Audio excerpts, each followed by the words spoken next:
try so hard to waste it all, waste our love before it's gone. And just like kids are cheating death, we lose our minds and hold our breaths, and cut right through the glossy layers, with no time for empty prayers. Always someone to defeat, but no surrender, no retreat.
David. Hello, how are you doing?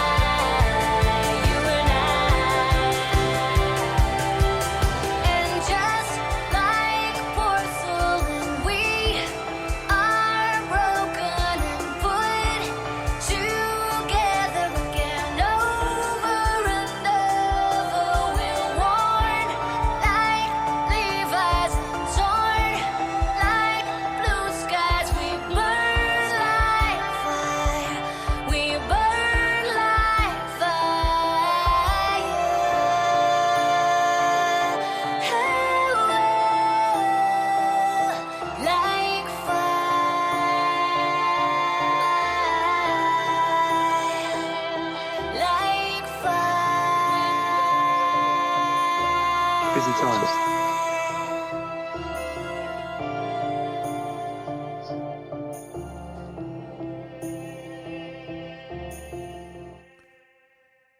Okay, hopefully you heard that song by Vivera called Like Fire. I do understand that we've been off air for a period, and when I looked more closely, it looks like Sod's Law and the software system had crashed. So I had to quickly reboot and get the show back on the road. Not to worry, we'll be able to piece it all together hopefully tomorrow with our other callers.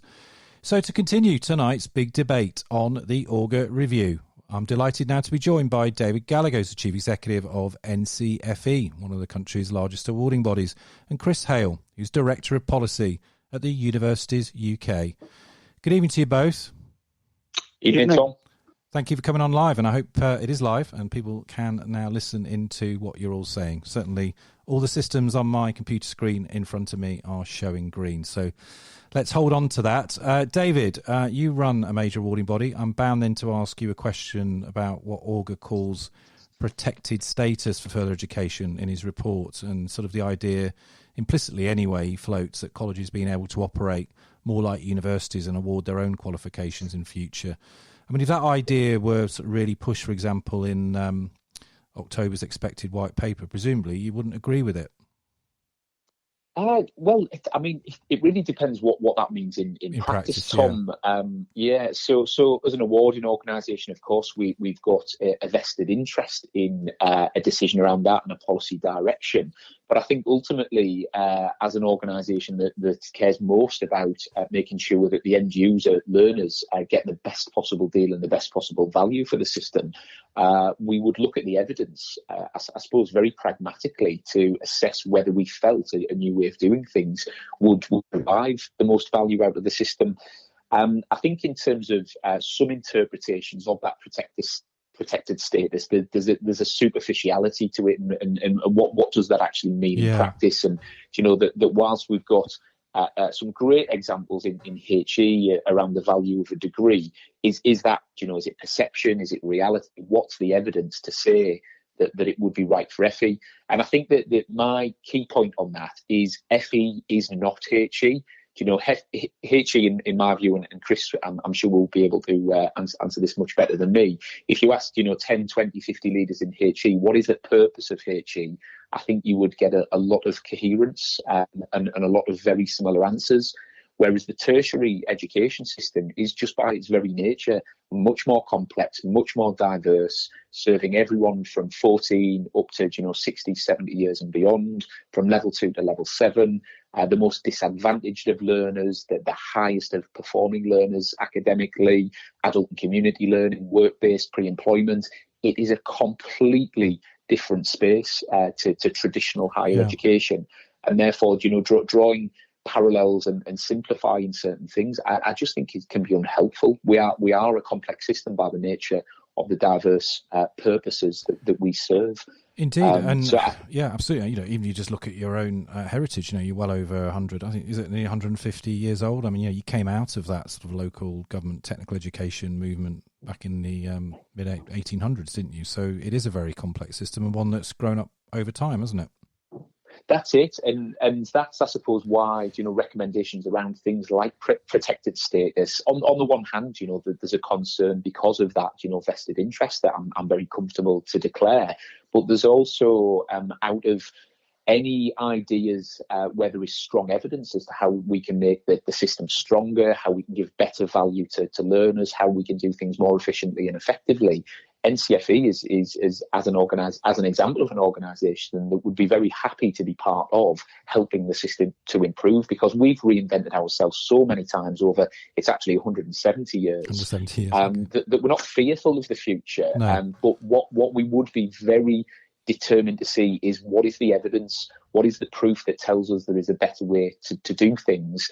And if that evidence is robust and well considered and balanced, and uses the collective intelligence that we've got to make those good decisions, well, we're all for it. Change is inevitable, and I would rather, be part of leading that change, than clinging onto the past if there is a better way. But we need to see the proof, and that needs to be balanced, and Sure. as I say, leveraging the collective intelligence we've got in the system. Well, the pandemic's obviously brought about a lot of change and innovation, obviously out of necessity as much as anything in recent weeks. But Chris, you could say that the Augar panel delivered a fairly critical report in places of how higher education operates in England today. Why do you think your members were given such a hard time in the report? I think I think it was actually a good report. I think it covered a lot of the sort of key issues. I think there were some challenges in there, certainly for our part. It talks about low value degrees. That's not a very. But I think there were a lot of positive. I think the issues around the funding of FE, I think, were very positive. I think it brought the debate about the importance of level 4 and 5 into focus, and I think there was some legitimate challenges around value, cost, and efficiency, and I think those themes will probably still be things that are pertinent. The government ask and challenge the sector on quite legitimately. I think some of the debates around, as you've raised, the value of a degree and is it worth going to university? I think sometimes some of the debates around that were, really did undermine some of the value that we do see. Graduates still have a premium of on average around £10,000 from doing a degree. Some of the data and the longitudinal education outcomes data showed that there were some areas where or allegedly going to university, you were worse off. But often there were areas such as important areas around, social care, nursing, allied health professions, also in the arts and humanities, where people went on to important jobs, but they didn't earn, or they earned lower than the sort of average earnings, or indeed they went into a region of employment in a region within the country where they were earning, where the average earnings were generally lower than the rest of the country. So I think it's important we unpick some of those debates about what is the broader value, not just around some of those sort of direct salary outcomes. I mean, that's important. But it is. I think it is really important. And And indeed, we've debated that whole topic on the show before. Indeed, we've come across a major report by the British Academy, actually looked at 20 years of earnings between, for example, STEM graduates and those in the arts and humanities, and actually found longitudinally very, very hardly any difference actually between them. But reading Augar, you'd think that the big problem is we've got too many of these arts, media, humanities graduates. We need more STEM graduates, and this is all at a time, of course, when the whole world is changing, isn't it? Global supply chains could mean we need more engineers in the future, could mean we need less engineers. Likewise, tackling the pandemic itself as a big epidemiological disaster for the world, we might need more clinicians, might need more laboratory techs. We may need more social scientists and economists. Well, to advise the government's Cobra committee. So, as you say, in a way, it's been kind of set up as whether it's a kind of HE versus FE, or whether it's a STEM versus humanities, whether it's a investment in HE over investment in FE. I mean, how helpful, David, do you think has that sort of debate been over the last year? I think it's been helpful to highlight some of the disparities. We, if I remember rightly, I think FE and tertiary more broadly, but FE within that was described as the Cinderella of the story, and I think that the facts confirm that. The pounds and pence tell the story of that in a lot of respects. So I do think, some of the disparities about the levels of funding have been useful for FE, probably less useful for HE, in terms of where some of the policy direction is going. I talked earlier today with a group of peers in the sector about we've got to move towards a more equitable share of the resources within the system as a whole, and also recognise that tertiary and FE and HE is not the whole system. No. Individuals choose to buy learning that will help them to get on in life and career. Businesses choose to buy learning, and we are moving towards a subscription based economy where people expect things to be served up on demand through digitally enabled technologies. So I think that there's a much broader picture that we need to think about in terms of market behaviour, customer behaviour, choice. Are the old institutional approaches actually going to be how society and economies and employers look to purchase in future? Indeed. You look at some of the fastest growing higher level programs, they're not delivered in an institution and they are not actually full degrees. So I just think there's bigger macro trends that we need to think about. Huge macro trends, and of course you're only going to look back to some of the great crises, including world wars, and absolutely the world has never quite been the same afterwards in all sorts of different ways. Chris, final thought to you. Presumably your members will be potentially very pleased with the idea of fees staying at £9,500 if that's indeed what the government decides to do.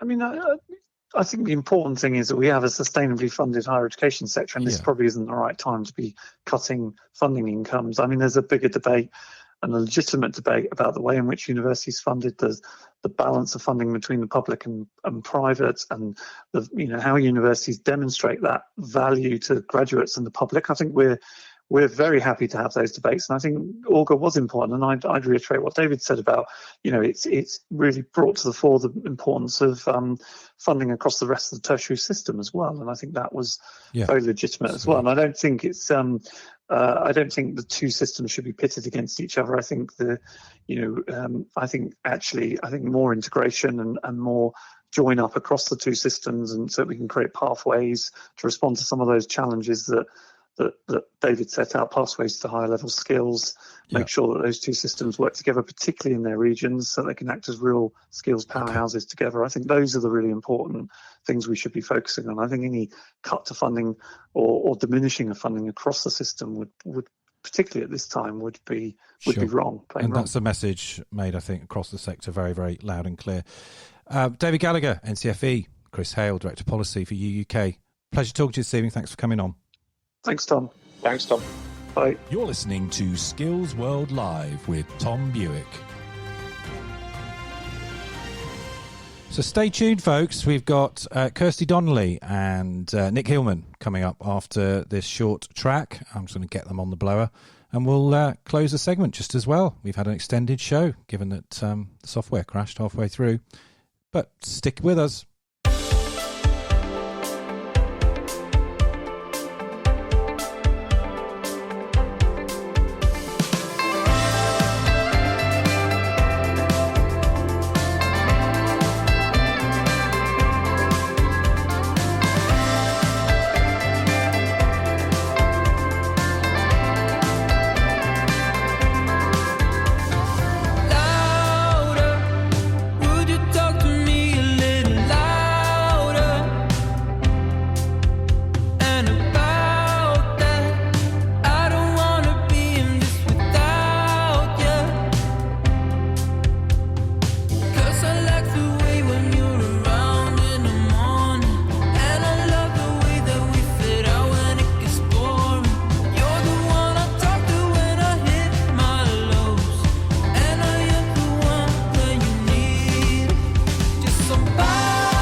Rescue Your Mind there.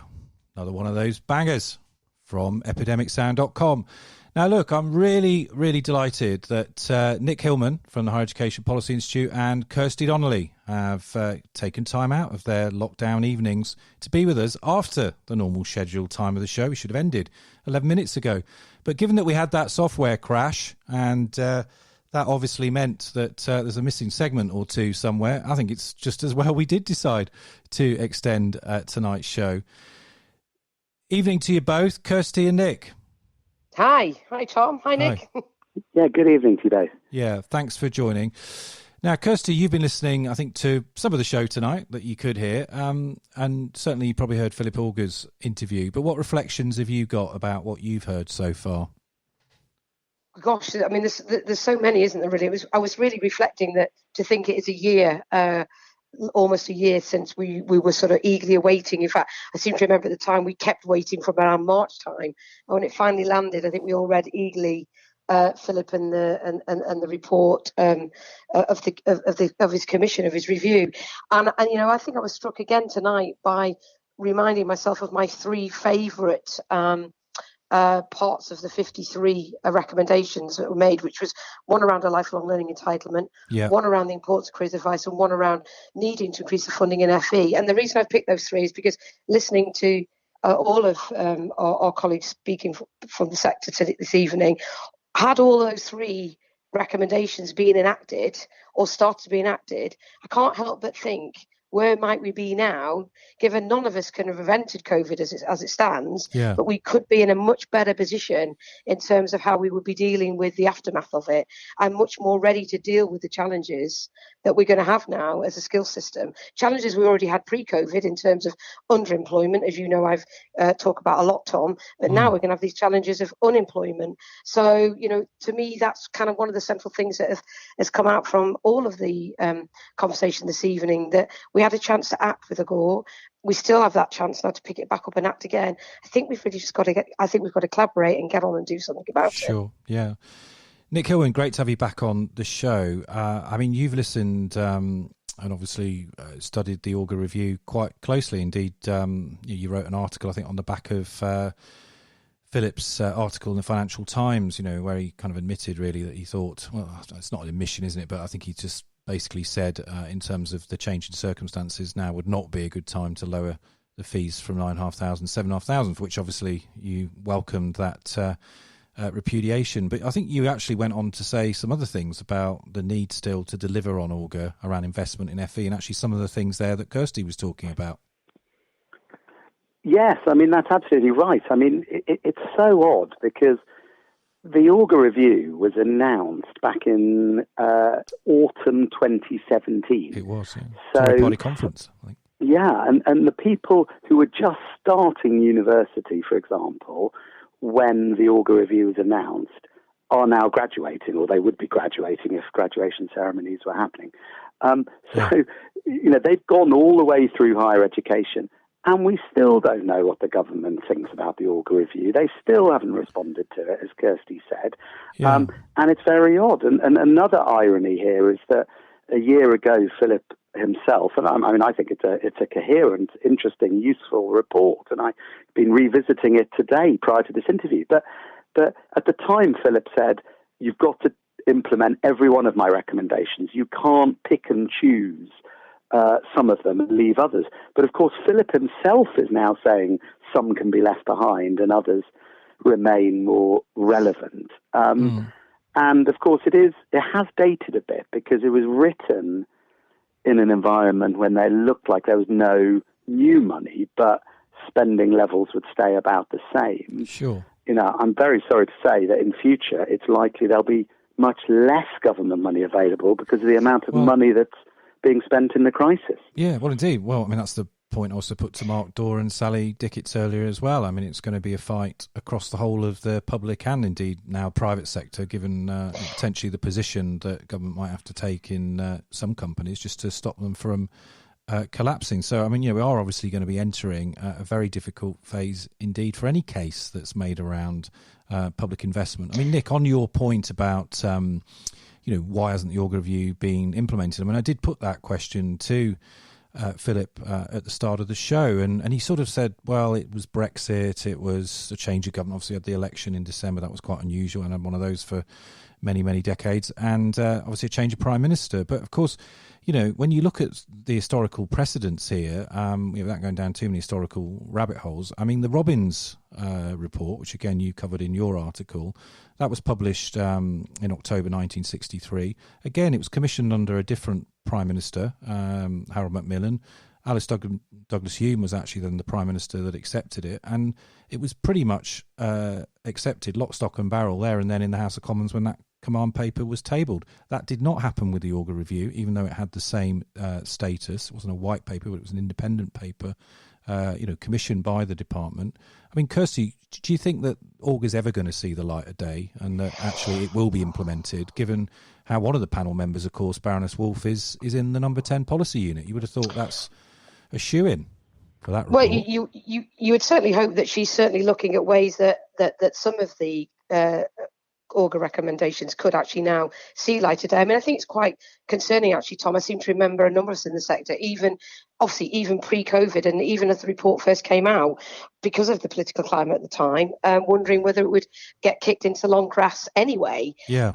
And so then we had, obviously, the change of PM, and I think that became obvious it would, because as we know from previous reports that we've done, some of our reports around census instability, where we've tracked what's happened over the last 30 years in respect to vocational skills generally, it does get kicked around like a political football. And it seems to have got worse over the last sort of decade than some of the previous decades in terms of having that stability. And I do think the great thing about the Augar report was it was pragmatic, it was well written, it was thoughtful, and it's, albeit 53 recommendations were probably a tad too many, as I pointed out my favourite 3 before, even just sticking in and focusing on those 3 would actually fundamentally change and have a positive impact on the skill system we have today, both across HE and FE. And I take David Gallagher's points before about the fact that we all need to be in the sector ready to innovate and think differently. Sure. Because at the end of the day, the consumer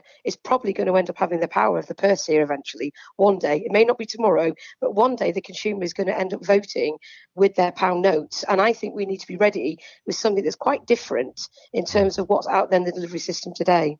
Physical pound notes, there's an old memory for you. But it is, yes. Nick, final word to you. I mean, interestingly, Gavin Williamson is talking about an FE white paper in the autumn. I mean, would you welcome it being an FE and HE white paper? Because then it could essentially address some of the issues actually both you and Kirsty are talking about, where I think, there's raging agreement between those different parts of the tertiary education system about how we get a skills, productivity and enterprise economy that's more productive, and one importantly that can obviously deal with the fallout of the crises. Well, look, I'm a policy wonk, so when the hundreds of pages in the Augar review landed, I was pleased, and if there was a sensible, forward-thinking green paper or white paper that covered HE and FE, that would be something really good to get one's teeth into and continue this debate. I mean, if I could just say one other thing. You refer to the way the Robbins report was largely implemented, not entirely actually, but largely. He didn't, for example, on polytechnics, wanted a single sector. I mean, another precedent here is the Deering report. When the Deering report reported in 1997 that the Tony Blair government didn't initially implement many of the Deering recommendations, but then a few years later, in 2004, in another bit of legislation, much of the Deering report was implemented. So these things can sometimes live on for longer than we think. And as Kirsty said, there's a coherent package and some very sensible recommendations in the Augar review. So just because we still don't know what the government thinks about them and they still haven't been implemented doesn't actually mean they're dead. Okay. Well, hopefully at some point soon we'll find out what exactly Boris Johnson's government does think about the Augar review. And it will have to, at some point, in the court of public opinion, as it were, be upfront about which of those 53 recommendations, whether it's lock, stock and barrel or whether it's pick and choose, pick and mix, we'll, I'm sure, we'll find out in the future. Kirsty Donnelly, Chief Executive of the City and Guilds Group, and Nick Hillman, who's the Director, Higher Education Policy Institute. Thanks for helping me close the show this evening. Thanks. Cheers, Good Tom. evening. Yeah, Bye. night, Nick. You're listening to Skills World Live with Tom Buick.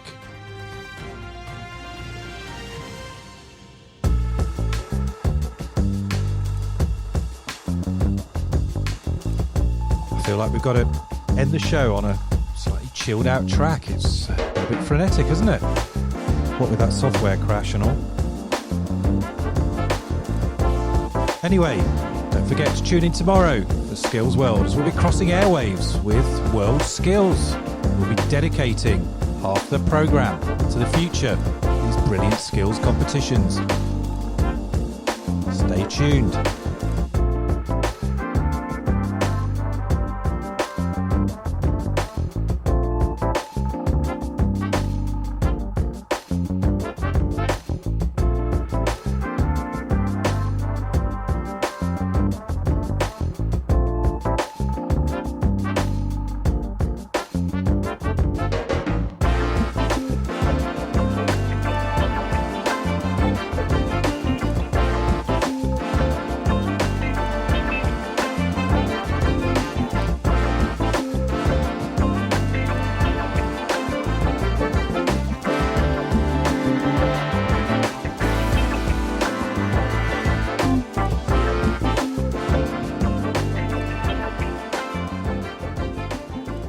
Okay, so I've just literally got enough time to say, as ever, thanks to the show's editor, Gavin O'Mara, who was kind enough to send me a text when it all went a bit Pete Tong, and a digital producer, Ellie Hansen.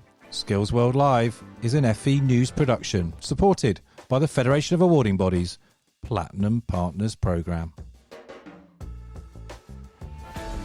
Subscribe to Skills World Live at fenews.co.uk/Skills World.